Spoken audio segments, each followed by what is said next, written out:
Hello everyone, welcome back to day 9 of our tour of Scandinavia and the Baltics.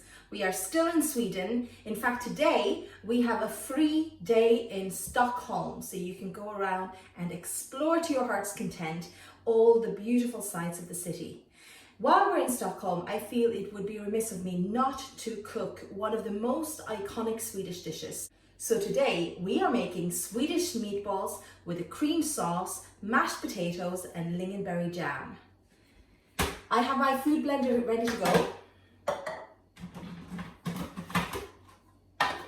And in this, I'm going to put 4 slices of bread, roughly chopped up as you can see.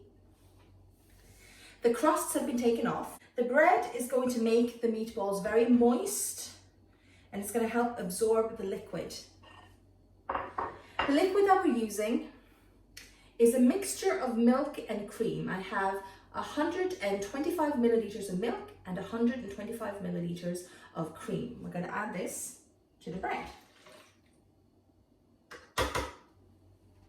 Next, I have a medium onion, which I've chopped up quite finely, as you can see.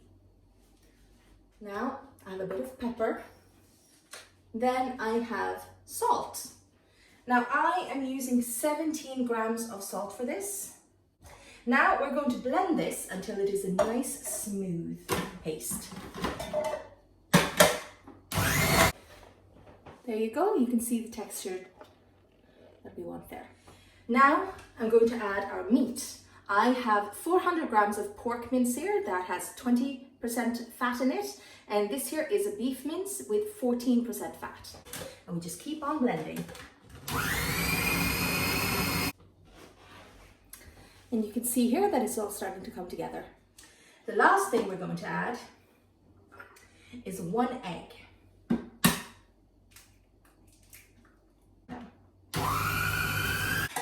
And it's finished now. This is the texture. You can see here, it's holding its shape when I take a scoop out. Now, I've popped my mince in a bowl. I'm going to remove 1 spoon of this and I'm going to cook a test batch while the rest of the mince rests in the fridge. That way I'll know if I need to adjust the seasoning at all. All right, so I finished my test batch and I'm about to have my first bite. It's just off the pan, so very hot.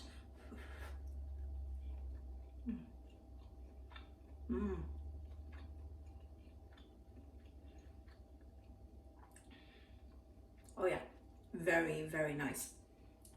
It's a little bit salty. You might want to cut back on the salt a little bit. Maybe dial it down to 15 grams. But I'm going to compensate for that by adding less salt to the cream sauce and the mashed potatoes. So the meal as a whole will balance out in the end. Apart from that, they're gorgeous. So I'm going to take the rest of my mix out of the fridge and then I'm going to fry up the rest of the meatballs. All right, everyone, so I'm frying up my meatballs, but with the last bit of dough, I wanted to show you how I'm shaping the meatballs. So I have wet my hand with a little bit of water. Cold water is better. I also dipped my spoon in water. And I'm just gently shaping it like that until you have a round ball. And then you just plop that into the pan and we're ready to fry. All right, everyone, I have finished frying off my meatballs. Now, from the recipe that I made here, you will get between 35 and 40 meatballs.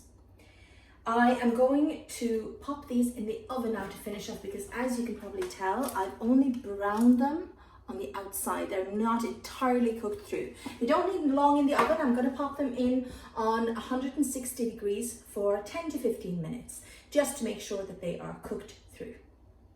All right, everyone, so now we're going to make our cream sauce for the meatballs while the meatballs are finishing off in the oven. This is the pan that I cooked the meatballs in. What I'm going to do is into that pan, I'm going to pour 400 milliliters of good quality beef stock, and then 100 milliliters of cream has also been added to this. So I'm just going to pour that in and let it sit in the juices that were left behind by the meatballs that we cooked. And we're going to let that sit there in the juices of the meatballs that we cooked. While that is cooking, in this pan, I'm going to melt some butter, about 2 tablespoons. Now, the stock and cream, it's starting to cook here, so I'm just going to turn that off the heat. Now, the butter has melted here, so I'm also going to add 2 tablespoons of flour.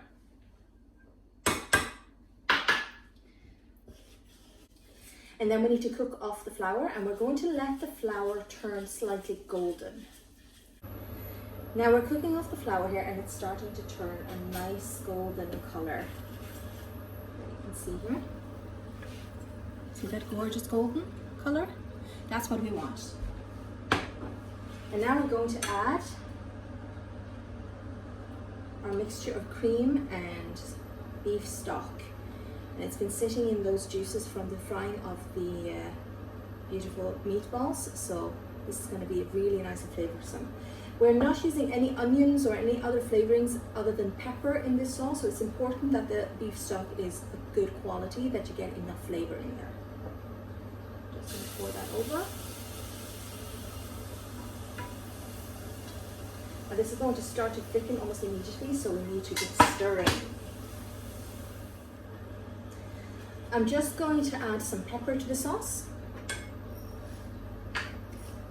Nice freshly ground pepper. I like a bit of pepper, so I'm adding quite a bit to it. And there we are. This is looking very nice now. Just going to taste it now. You can see how it's coating the spoon. That's the texture that you want. I'm just going to taste it.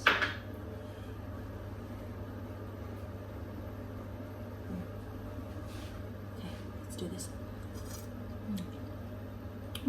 Beautiful. The cream just adds that richness and mellow flavor to it. It's gorgeous.